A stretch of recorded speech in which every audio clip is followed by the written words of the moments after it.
Puji nama Tuhan, pada hari ini kembali lagi kita akan beribadah kepada Tuhan Yesus. Mari Bapak Ibu, saudara-saudari yang dikasihi Tuhan Yesus, kita mau siapkan hati kita untuk kita mengagungkan nama Tuhan, memuliakan nama Tuhan, sebab hanya Dia yang layak untuk kita sembah. Agung dan mulialah Tuhanku, sempurnalah perbuatan tangan-Mu. Nyanyikan pujian ini. Agung dan mulialah Tuhanku, sempurnalah perbuatan tangan-Mu, yang berkuasa atas surga dan seluruh bumi. Siapa yang dapat seperti Kau Tuhan? Agung dan mulialah Tuhanku, maha besar perbuatan tangan-Mu. Aku datang dan bersujud dalam hadirat-Mu, memuja Engkau seumur hidupku. Ku sembah Kau, Allah yang maha besar. Haleluya. Ku sembah Kau, Engkau yang layak Tuhan, Engkau Allah penyelamat kami. Ku sembah Kau yang kudus, kekuatan hidupku. Ajaib Tuhan, sungguh Engkau mulia. Agung dan mulialah Engkau Tuhan. Agung dan mulialah Tuhanku, sempurnalah perbuatan tangan-Mu, yang berkuasa atas surga dan seluruh bumi. Siapa yang dapat seperti Kau Tuhan? Agung dan mulialah Tuhanku, maha besar perbuatan tangan-Mu. Aku datang dan bersujud dalam hadirat-Mu, memuja Engkau seumur hidupku.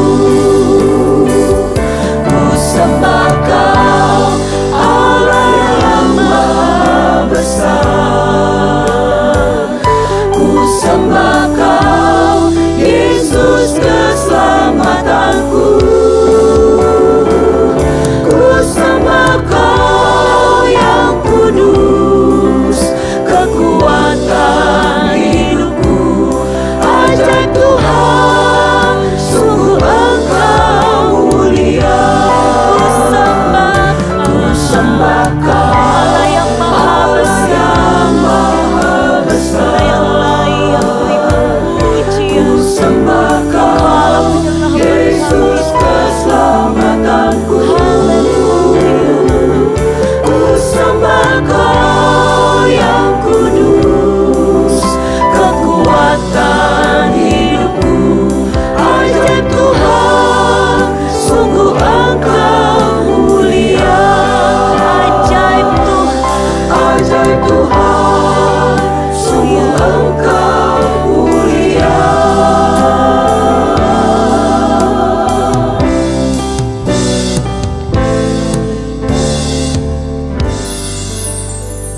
Haleluya, haleluya. Kami sembah Engkau Allah yang maha besar.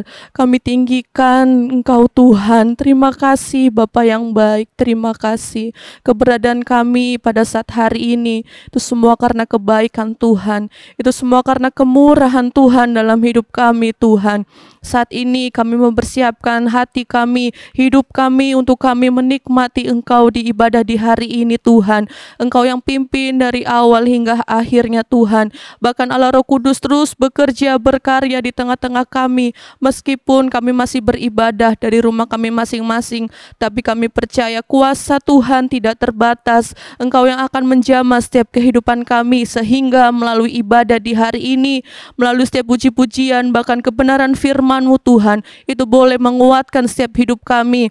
Terlebih iman percaya kami boleh semakin bertumbuh di dalam Engkau. Terima kasih Bapa yang baik, terima kasih. Kami siap untuk kami menikmati Engkau, untuk kami memulai ibadah di hari ini. Kami peralaskan doa kami hanya di dalam nama Tuhan Yesus Kristus. Haleluya, puji Tuhan. Amin. Puji nama Tuhan. Saya undang kita semua bangkit berdiri. Kita mau bersuka cita. Kita mau memuliakan Dia, sebab Dia Allah yang sangat baik. Kita memiliki Bapa yang memperdulikan kita, yang memperhatikan kita. Dia adalah Yesus Tuhan. Haleluya. Kejaplah dan lihatlah betapa baiknya Tuhan itu. Rasakan dan nikmati kasih setia Tuhan. Kejaplah dan lihatlah betapa baiknya Tuhan itu. Rasakan dan nikmati kasih setia Tuhan. Syukur bagimu Tuhan, segala hormat bagimu Tuhan. Allah yang mengasihiku, Allah yang memeliharaku selamanya. Haleluya. Kejaplah dan lihatlah betapa baiknya Tuhan itu.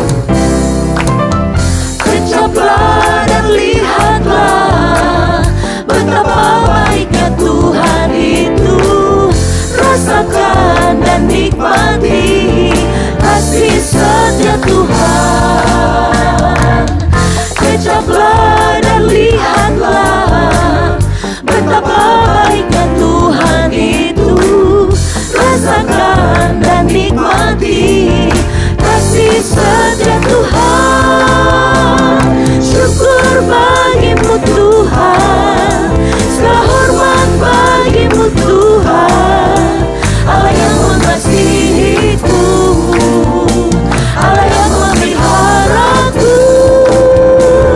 Syukur bagimu Tuhan, segala hormat bagimu Tuhan. Allah yang mengasihiku, Allah yang memeliharaku selamanya.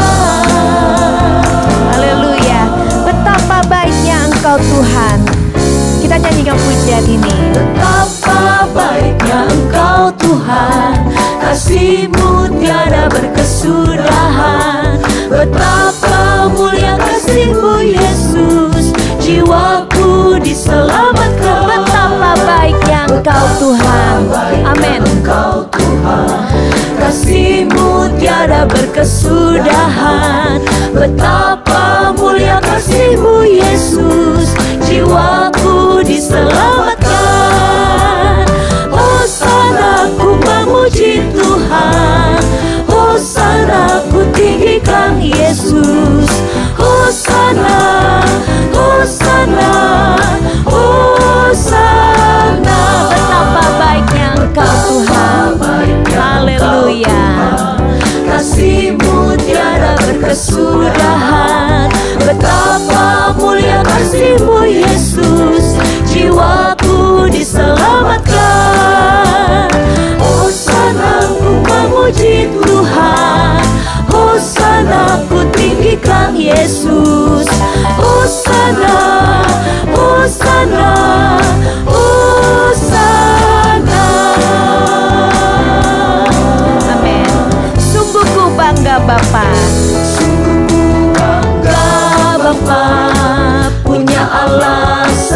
seperti Engkau. Sungguh ku bangga Yesus atas segala pengorbananmu.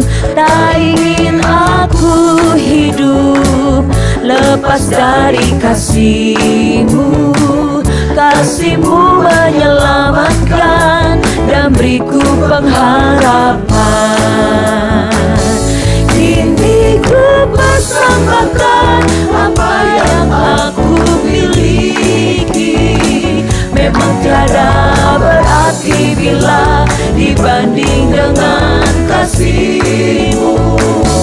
Namun ku ingin memberi dengan sukacita di hati, karena ku tahu ini menyenangkan hati-Mu.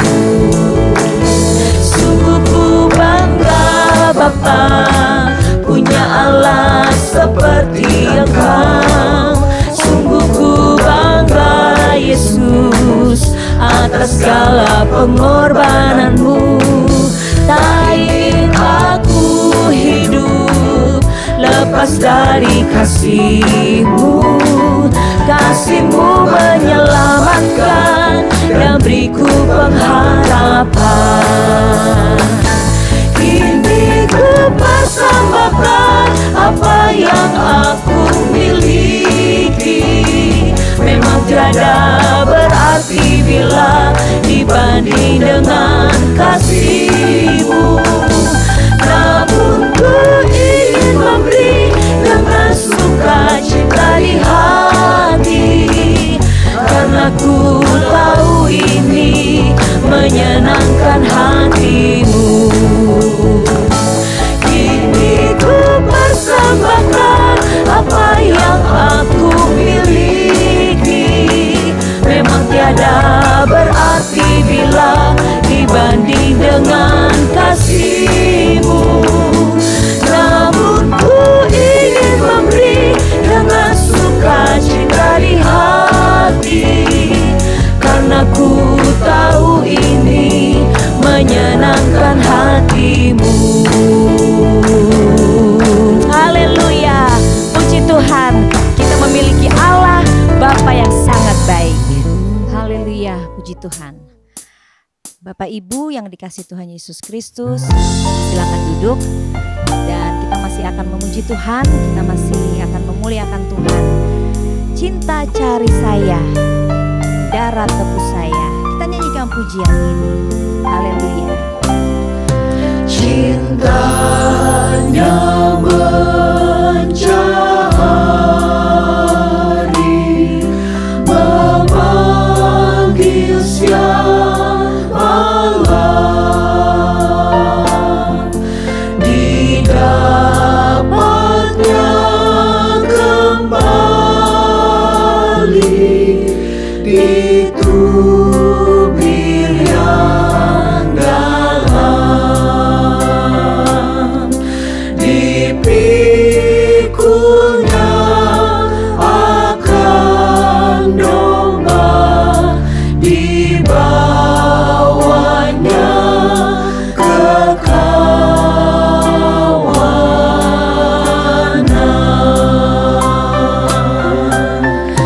Cinta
siapkan hatimu untuk kita mendengarkan firman Tuhan. Haleluya. Dia Bapa yang baik, Dia Bapa yang ajaib, Dia yang selalu beserta kita setiap detik, setiap waktu. Tangannya yang penuh kasih, Dia selalu menopang kita, mengangkat kita apabila kita jatuh. Haleluya. Firman-Nya yang selalu meneguhkan kita, menguatkan kita. Amin. Kau Bapa yang baik, selalu beserta. Kau Bapa yang baik, selalu besertaku. Setiap detik, setiap waktu, Kau perhatikanku. Kau Bapa yang setia, selalu menjagaku. Kau angkatku bila ku jatuh. Kau menopangku. Ku berikan syukur, ku berikan syukurku.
Tuhan. Inilah yang menjadi pengakuan kami Bapa di surga, yang kami kenal dalam nama Tuhan Yesus Kristus, bahwa kami benar-benar mengasihi-Mu Tuhan. Kami sungguh mengasihi-Mu Tuhan. Itu sebabnya hari ini kami ingin mendengarkan suara-Mu Tuhan melalui kebenaran firman-Mu. Tuhan, pakai hamba-Mu menjadi sarana Allah untuk memberkati kehidupan kami dimanapun kami berada. Siapapun yang menyaksikan tayangan ini Tuhan, kami ingin diberkati melalui firman-Mu. Sembunyikan hamba-Mu di belakang kayu salib-Mu, biar hanya kemuliaan Tuhan yang nampak melalui hamba-Mu yang ada Tuhan. Tuhan, kami berdoa Tuhan, baharui hidup kami melalui firman-Mu. Kuatkan kami melalui firman-Mu Tuhan di tengah hari-hari yang semakin berat ini. Biarlah kami dikuatkan melalui kebenaran firman-Mu. Dan jika kami salah, tegurlah kami melalui firman-Mu Tuhan. Biar senantiasa Tuhan kami boleh hidup dalam kebenaran firman-Mu, sehingga layak bagi kami disebutkan sebagai anak-anak-Mu. Terima kasih Bapa di surga, kami siap menerima kebenaran firman-Mu di hari ini. Urapi kami semua dimanapun kami berada, penuhi kami terus dengan Roh-Mu Tuhan. Hadirat Allah menguasai kami dimanapun kami berada. Terima kasih Bapa, kami sudah berdoa di dalam nama Tuhan Yesus Kristus. Haleluya. Amin.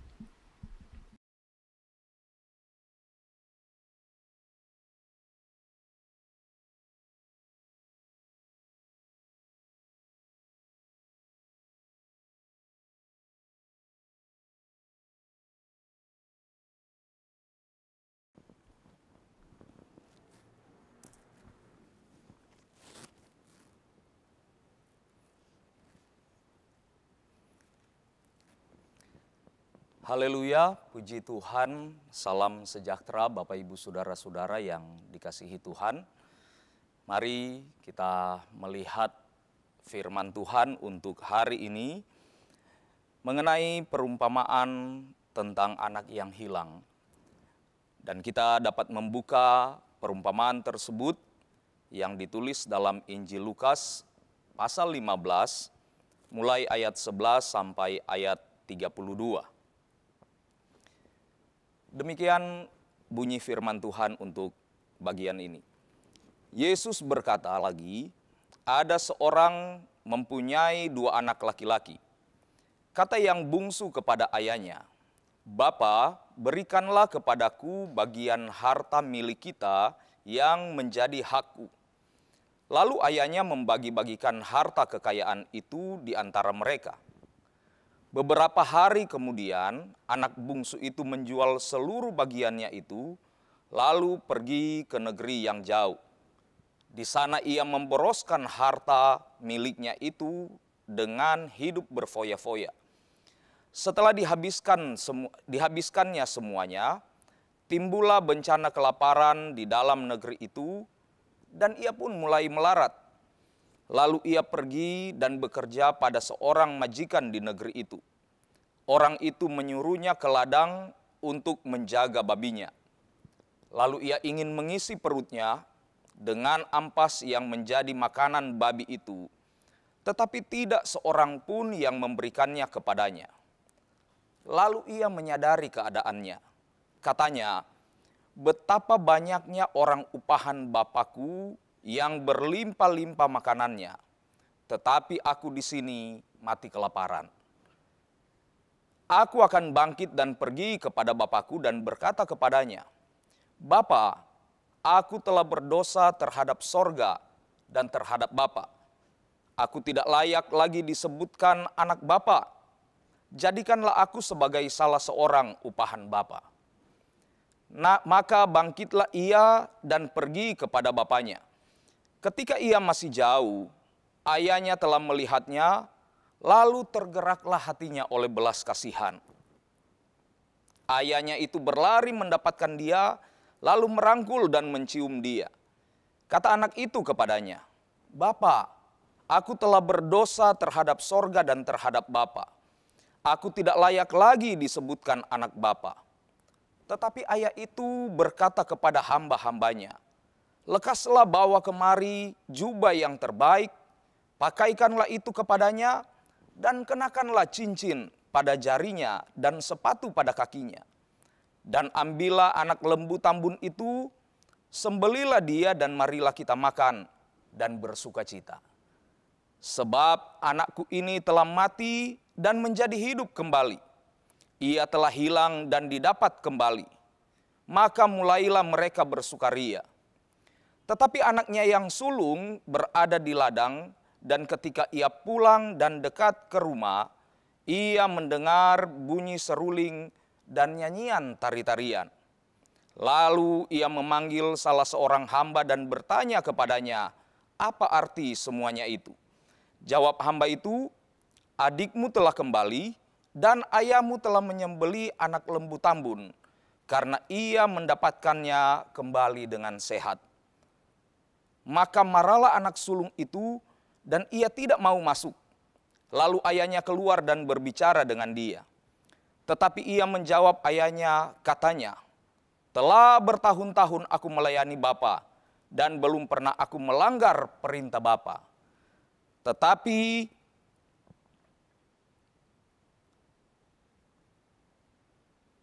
kepadaku belum pernah Bapa memberikan seekor anak kambing untuk bersukacita dengan sahabat-sahabatku. Tetapi baru saja anak Bapa yang telah memboroskan harta kekayaan Bapa bersama-sama dengan pelacur-pelacur, maka Bapa menyembeli anak lembu tambun itu untuk dia. Kata ayahnya kepadanya, anakku, engkau selalu bersama-sama dengan aku, dan segala kepunyaanku adalah kepunyaanmu. Kita patut bersuka cita dan bergembira, karena adikmu telah mati dan menjadi hidup kembali. Ia telah hilang dan didapat kembali. Puji Tuhan, dalam perumpamaan ini ada 3 tokoh yang dimunculkan oleh Tuhan Yesus. Tokoh yang pertama adalah anak yang disebut anak yang bungsu, yang kita bisa baca dari ayat 11 sampai ayatnya yang ke-12. Ada beberapa hal yang dapat kita lihat mengenai anak yang bungsu ini. Yang pertama, anak bungsu ini dapat dikategorikan sebagai anak yang durhaka. Mengapa disebut durhaka? Sebab anak ini meminta harta bagian yang menjadi warisannya ketika bapaknya masih hidup. Biasanya harta warisan itu dibagi ketika bapak atau ayah mereka sudah tidak ada, sudah meninggal. Nah, dengan meminta harta warisan yang menjadi bagiannya ketika bapaknya masih hidup, anak ini seolah-olah menunjukkan bahwa bagi dirinya bapaknya itu sudah tidak ada. Kemudian dikatakan anak ini menjual harta yang berharga hanya demi memuaskan hawa nafsunya. Sesuatu yang didapatkan oleh bapaknya melalui kerja keras bertahun-tahun, yang kemudian disediakan untuk diwariskan kepada anak-anaknya ketika dia meninggal nanti. Oleh anak yang sudah meminta dan menerima bagiannya ini, harta itu kemudian dijual dan dihabiskan bukan untuk sesuatu yang bermanfaat bagi hidupnya, baik saat itu maupun untuk jangka yang panjang. Anak itu menjual dan menghabiskan harta yang berharga yang dimiliki atau yang diberikan oleh bapaknya hanya untuk nafsu duniawi yang ada di dalam dirinya sebagai orang muda. Ketika harta kekayaan yang dia miliki, uang hasil penjualan dari harta yang dia miliki itu habis untuk berfoya-foya, Alkitab katakan pada saat yang bersamaan timbullah bencana kelaparan di negeri itu. Dan anak ini menjadi seseorang yang begitu melarat. Dia tidak memiliki uang untuk menyambung hidupnya. Dia yang terbiasa hidup nyaman di rumah bapaknya, menikmati kebaikan-kebaikan, fasilitas dan kekayaan bapaknya.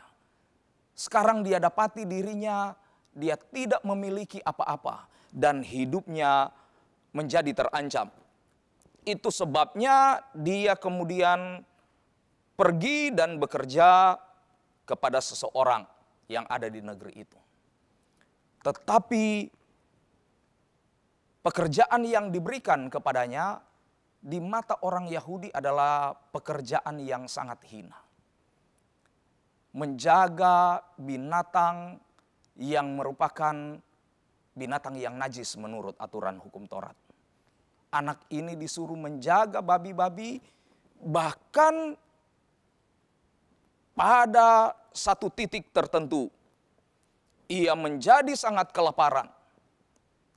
Dan kemudian dia ingin makan makanan babi. Sayangnya, untuk makan makanan babi itu pun dia tidak diizinkan oleh orang-orang yang ada di situ. Keadaan yang sangat menjepit, kesukaran yang luar biasa yang dialami oleh anak yang bungsu ini, kemudian menyadarkan anak bungsu ini. Dia teringat keadaan di rumah bapaknya. Dia katakan ada begitu banyak orang-orang yang bekerja di rumah bapaknya. Dan orang-orang itu tidak pernah mengalami kelaparan seperti yang dia alami. Orang-orang yang bekerja di rumah bapaknya, mereka dicukupkan dalam segala kebutuhan hidup mereka. Dan ingatan tentang keadaan rumah bapak ini yang membuat anak yang bungsu ini kemudian mengambil keputusan. Aku akan kembali ke rumah bapak. Sekalipun mungkin bapaknya tidak lagi menerima dia sebagai anaknya. Dia siap dengan konsekuensi itu. Dia tidak akan menuntut lagi haknya sebagai anak. Dia tidak akan datang dengan satu sikap di mana dia meminta bapaknya memperlakukan dia sebagai seorang anak.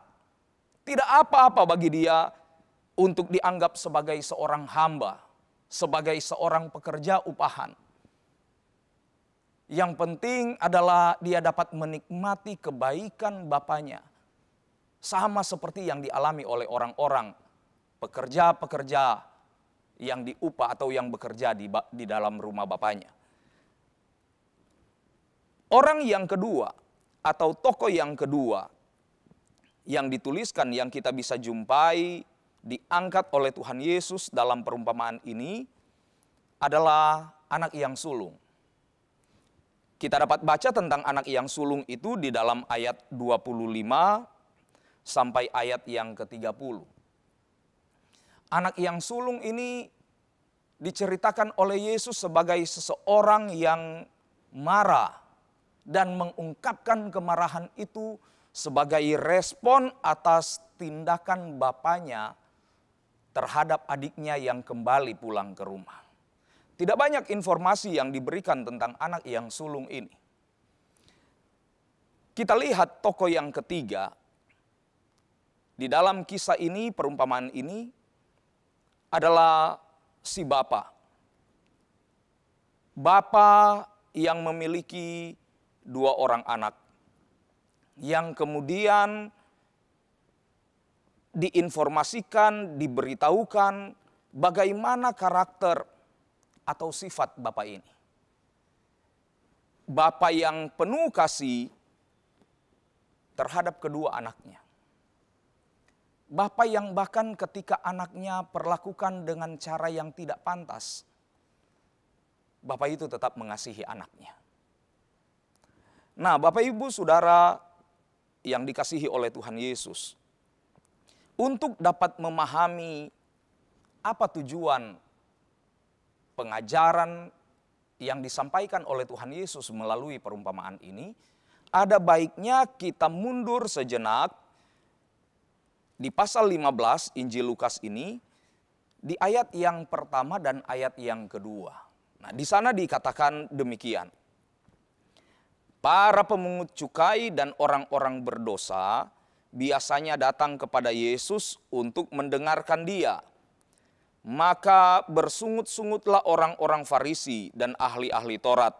Katanya, ia menerima orang-orang berdosa dan makan bersama-sama dengan mereka. Ini situasi atau keadaan yang dihadapi oleh Tuhan Yesus dalam perjalanan pelayanannya. Kemanapun dia pergi memberitakan Injil, ada begitu banyak orang-orang atau pemungut-pemungut cukai yang mengikuti Yesus. ada banyak orang-orang berdosa, bahkan orang-orang yang termarginalkan dari masyarakat Yahudi pada saat itu. Di dalam kisah yang lain, kalau kita baca di dalam Alkitab, bukan hanya pemungut cukai, tetapi juga ada orang-orang yang disebut perempuan-perempuan sundal. Ada orang-orang yang dianggap oleh masyarakat Yahudi tidak pantas untuk bergaul dengan orang Yahudi yang lain. Karena kehidupan mereka yang dianggap berdosa. Tetapi selain orang-orang berdosa ini yang mengikut Yesus, ada juga orang-orang Farisi, ahli-ahli Taurat. Orang-orang yang dianggap menduduki tingkat tertinggi dalam tatanan sosial masyarakat Yahudi. Mereka adalah pembelajar Taurat. Mereka adalah orang-orang yang menentukan bagaimana jalannya ibadah-ibadah di dalam bait Allah dan bagaimana pemberlakuan hukum Taurat dalam tatanan masyarakat sipil Yahudi. Mereka adalah orang-orang yang memiliki kedudukan yang dihormati. Dan orang-orang yang terhormat ini kemudian tadi dikatakan memprotes tindakan Yesus. Mengapa orang-orang berdosa itu diterima?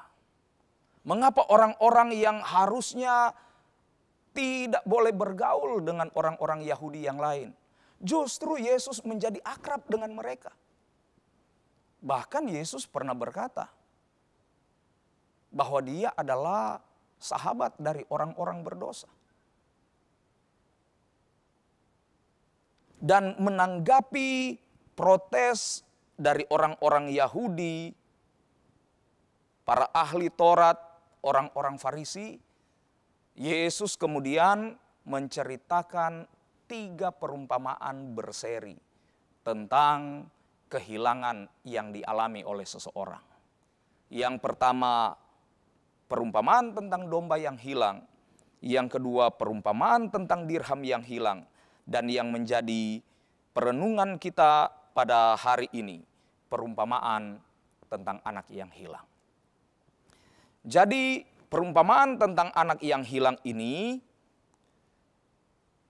sebenarnya Tuhan Yesus ingin menjelaskan kepada orang-orang Yahudi tentang apa yang ada di dalam hati Tuhan terhadap orang-orang yang dianggap hina, orang-orang yang dianggap berdosa, orang-orang yang dianggap tidak layak untuk bergaul dengan orang lain.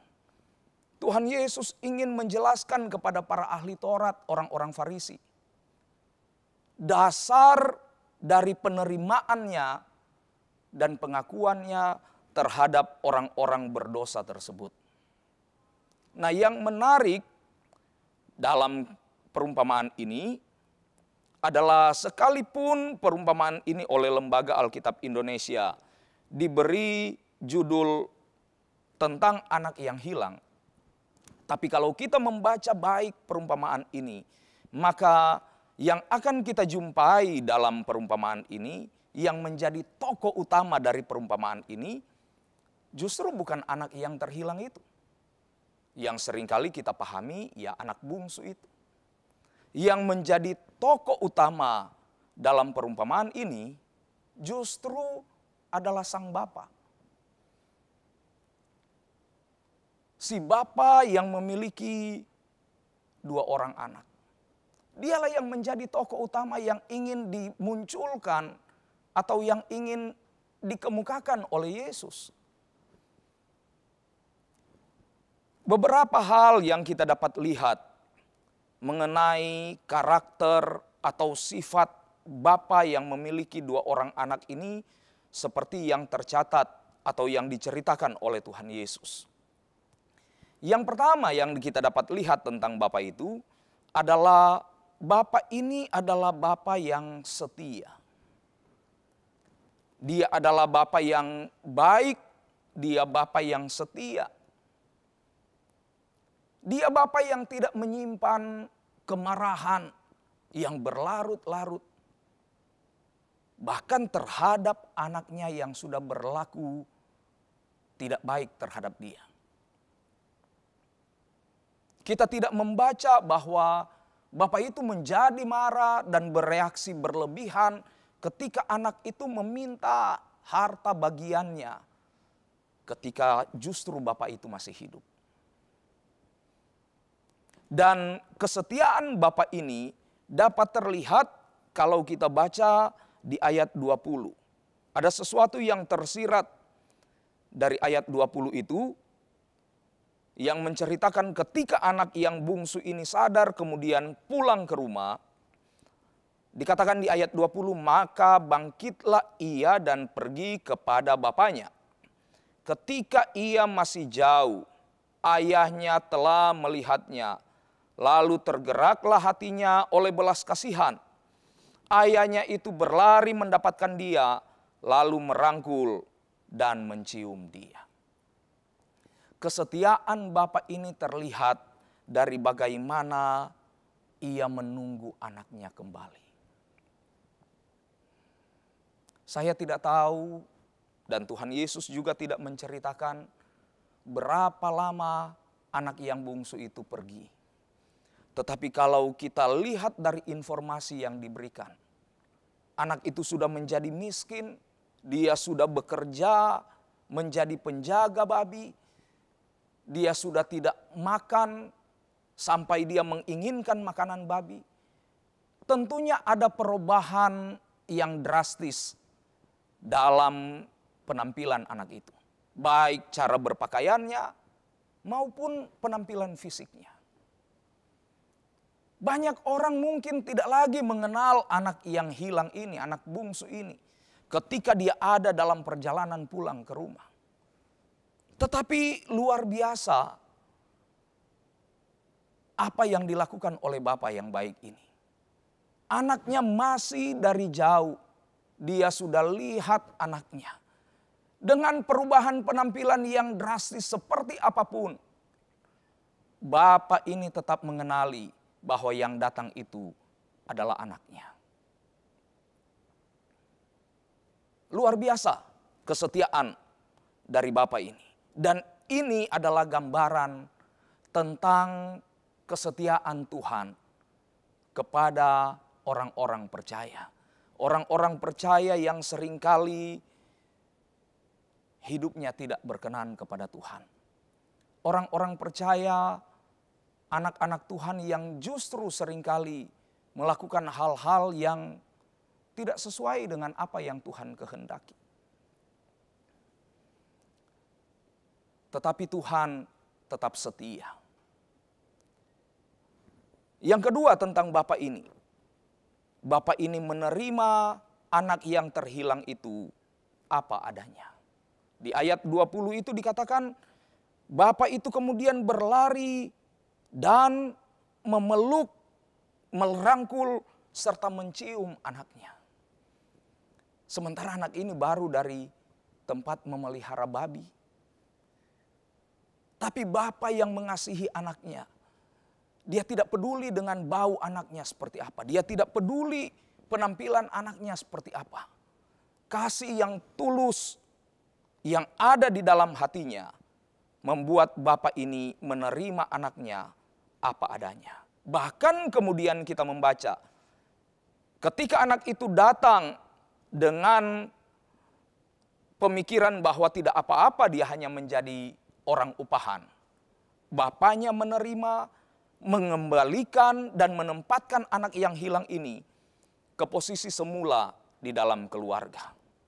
Dan bapak yang sama juga mengasihi anak yang sulung yang memprotes sikapnya terhadap anak yang hilang. Pembelajaran yang luar biasa yang Yesus kemukakan kepada orang-orang Yahudi, ahli-ahli Taurat, orang-orang Farisi, yang juga menjadi pembelajaran yang indah bagi kita, orang-orang percaya yang hidup saat ini. Kita memiliki Bapa yang luar biasa. Kalau saja kita sebagai orang-orang percaya menyadari, mengerti dan memahami bahwa kita memiliki Bapa yang seperti itu. maka itu akan membuat kita bergerak untuk datang mendekat kepada Bapa yang baik itu. Tidak peduli seburuk atau sejahat, juga serusak apapun hidup kita di mata orang. Tidak peduli seperti apa penilaian kita terhadap diri kita sendiri, mungkin karena kesalahan-kesalahan, ketidaktaatan dan pemberontakan yang kita sudah lakukan terhadap Bapa Sorgawi. Kalau saja kita mau mengambil keputusan, kalau saja kita mau menyadari setiap kesalahan-kesalahan kita, dan kita mau ambil tindakan untuk kembali kepada Bapa. Bapak Ibu Saudara yang Yesus kasihi, Dia setia menunggumu. Dia terima kita apa adanya. Dia tidak akan jadikan kita sebagai orang upahan, tetapi Dia akan tempatkan kita kembali sebagai anaknya yang Dia kasihi. Yang diperlukan dari kita adalah kesadaran dan tindakan kita untuk kembali kepada Bapa. Saya tidak tahu hari-hari ini seburuk apa kehidupan yang engkau jalani. Engkau sendiri, Bapak Ibu Saudara sendiri yang dapat mengerti, yang tahu dengan persis keadaanmu seperti apa. Mungkin engkau mengalami hal-hal yang berat karena sikapmu yang menjauhkan diri dari persekutuan dengan Bapa. Mungkin engkau mengalami kerusakan-kerusakan di dalam keluargamu, di dalam rumah tanggamu, karena kehidupan yang tidak sesuai dengan firman Tuhan. Kalau saja hari ini Tuhan dapat berbicara di dalam hatimu, Roh Kudus berbicara di dalam hati dan pikiranmu, mengingatkan dan menyadarkan engkau tentang apa yang sedang engkau alami. Maka ambillah tindakan dan keputusan. Kembalilah kepada Bapa yang baik itu. Tidak usah pedulikan dengan keberatan-keberatan orang. Tidak usah terlalu terpikirkan dengan pikiran-pikiranmu yang menuduh engkau. Yang dibutuhkan adalah tindakanmu, tindakan kita, keberanian kita untuk datang kembali kepada Bapa. Di surat Ibrani pasalnya yang keempat, ayatnya yang keenam. Ibrani pasal 4, maksud saya ayat yang ke-16, dikatakan demikian. Sebab itu marilah kita dengan penuh keberanian menghampiri tahta kasih karunia, supaya kita menerima rahmat dan menemukan kasih karunia untuk mendapat pertolongan kita pada waktunya. Tuhan setia, Dia tidak pernah membuang orang-orang yang datang kepadanya. Dia tidak pernah menolak siapapun yang mau datang kepadanya. Asal orang itu mau datang kepada Tuhan, hampiri Dia dengan hati yang tulus. Hampiri Dia dengan kerinduan dan kesadaran akan besarnya kasih karunia-Nya. Nabi Yesaya pernah sampaikan firman Tuhan kepada orang Israel. Tidak peduli semerah kirmisi pun dosamu, Dia dapat jadikan itu putih. Tuhan dapat ampuni setiap kesalahan dan dosa kita. Dan dengan pengampunan dan penerimaan yang Dia berikan kepada kita, di saat yang bersamaan juga Dia akan lakukan pemulihan di dalam hidup kita. Dia akan perbaiki hal-hal yang rusak di dalam hidupmu. Dia akan tempatkan kembali kita menjadi anak-anaknya yang berharga. Anak-anak yang dikasihinya. Anak-anak yang akan dapat melihat dan mengalami serta menikmati lagi kebaikan-kebaikan dan berkat-berkat yang Dia dapat berikan dan sediakan bagi anak-anak yang Dia kasihi. Puji Tuhan, Tuhan Yesus kiranya memberkati kita semua. Haleluya. Baik, Bapak Ibu Saudara jemaat Tuhan yang saya kasihi dalam kasih Tuhan, mari kita akan sama-sama menyembah Tuhan saat ini. Kita angkat dan nyanyikan satu pujian, Kau Bapa yang mengasihiku, kuasa-Mu memulihkan. Biarlah pujian ini juga jadi pengakuan kita yang berangkat dari kesadaran tentang besarnya kasih Tuhan bagi kita. Kau Bapa yang mengasihiku, kuasa-Mu memulihkanku, hati yang baru Kau berikan, untukku dapat melihat rencana-Mu indah bagiku. Kau ada di setiap jalanku, hatiku haus dan lapar akan Engkau. Kaulah segalanya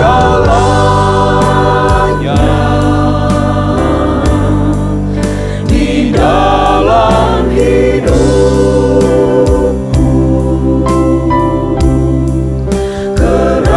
Kerajaan-Mu, kebenaran-Mu, itu bagianku.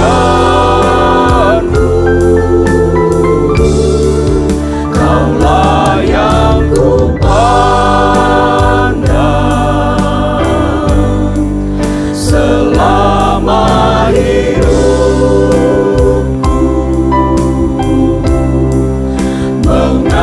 Mengasihi-Mu, memuliakan-Mu, Bapa dan Rajaku. Sekali lagi, Kau Bapa yang mengasihi. Kau Bapa yang mengasihiku, Amin. Haleluya. kuasa-Mu memulihkan. Terima kasih Tuhan.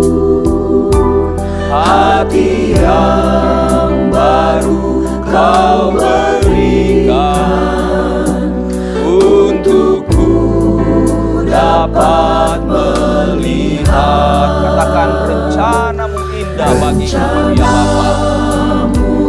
Oh, haleluya, haleluya. Kau ada di setiap jalanku, hatiku haus dan lapar akan Engkau. Mari dengan segenap hati katakan, Kaulah segalanya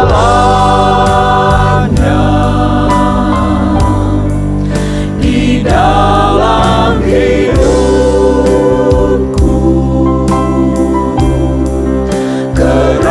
Kerajaan-Mu, kebenaran-Mu, itu bagianku.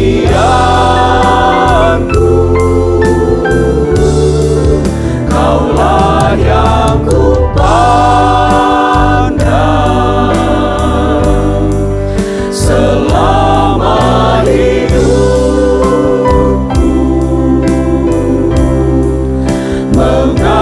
Mengasihi-Mu, memuliakan-Mu, Bapa dan Rajaku. Kau segalanya.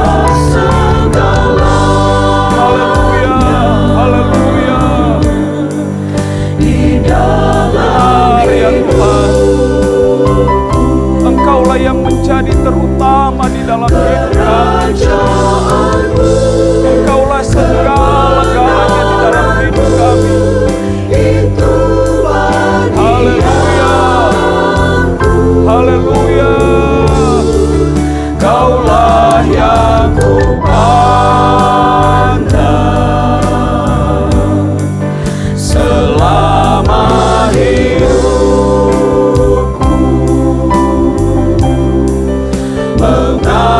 mengasihimu, memuliakanmu, Bapa dan Rajaku. Haleluya. Haleluya. Dia Bapa yang penuh dengan kasih. Dia Bapa yang mencintai kita anak-anaknya apa adanya. Sekalipun begitu banyak kesalahan, kekurangan-kekurangan yang kita lakukan dalam hidup kita. Bahkan mungkin itu mengakibatkan kerusakan-kerusakan dalam banyak aspek hidup ini. Tetapi Dia Bapa yang mengasihi. Dia mau pulihkan hidupmu. Dia mau perbaharui hidupmu. Dia mau lakukan sesuatu yang baik, yang luar biasa di dalam hidupmu. Satu hal yang Dia rindukan, satu hal yang kita perlu lakukan untuk alami itu. Sadari keadaan yang salah dan datang kepada Bapa. Dia akan terima kita apa adanya, Bapak Ibu Saudara. Dia tidak peduli dengan apa yang sudah pernah kita lakukan. Selama kita mau datang dengan pertobatan dan kesadaran yang sungguh kepadanya. Seperti anak yang terhilang, Dia Bapa yang tetap mencintai kita. Engkau akan lihat pemulihan, engkau akan lihat kuasa-Nya, engkau akan lihat mujizat yang besar.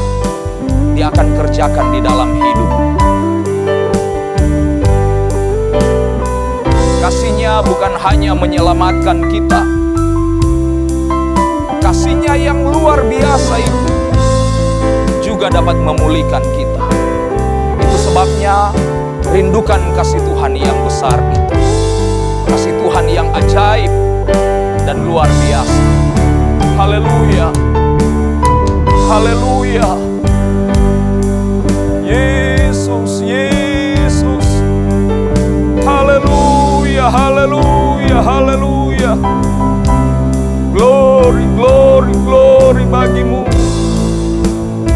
Engkau baik ya Tuhan. Engkau baik ya Tuhan.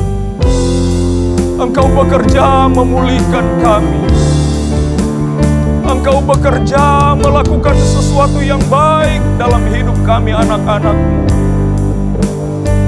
Haleluya.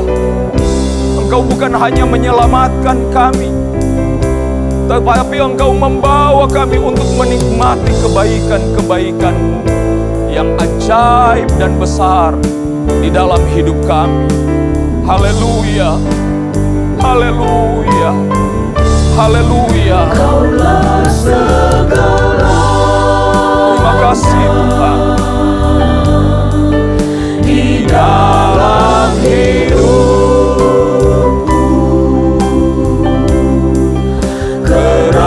Kerajaan-Mu, kebenaran-Mu, itu bagianku. Kau yang kupandang, Kaulah yang kupandang selama hidupku. mengasihi-Mu, Mengasihimu, memuliakanmu, Bapa dan Rajaku.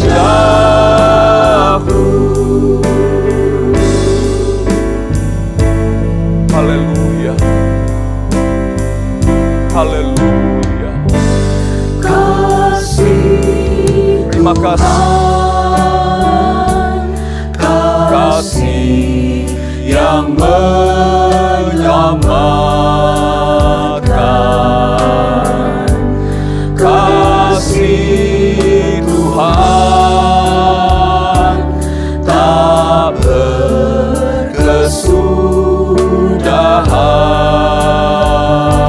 berkesudahan. Sepanjang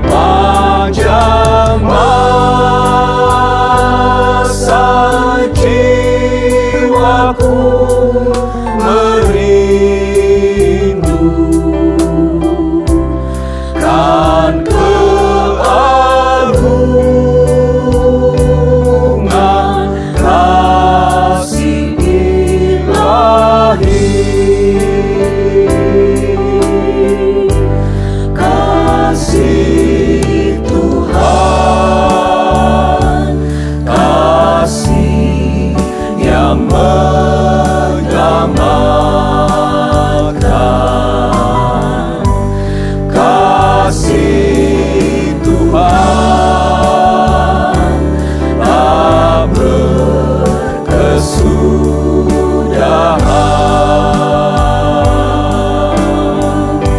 Sepanjang masa jiwaku merindukan keagungan kasih ilahi. Amin. Sepanjang masa jiwaku merindukan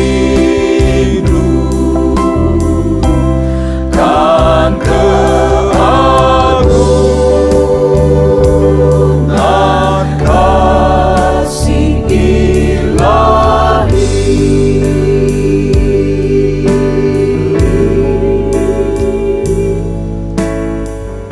Haleluya. Haleluya.